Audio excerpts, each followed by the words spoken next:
Kementerian Pan-RB menerbitkan aturan baru yang memungkinkan aparatur sipil negara bekerja secara fleksibel dari mana saja atau work from anywhere.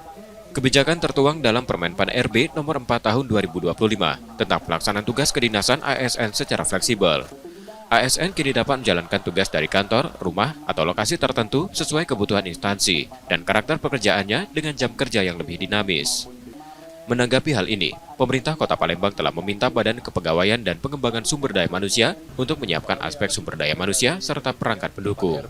Saya kira tidak juga tinggal pengaturan ya, pengaturan jadwal karena itu disesuaikan dengan kondisi kekinian, dengan perkembangan zamannya sekarang.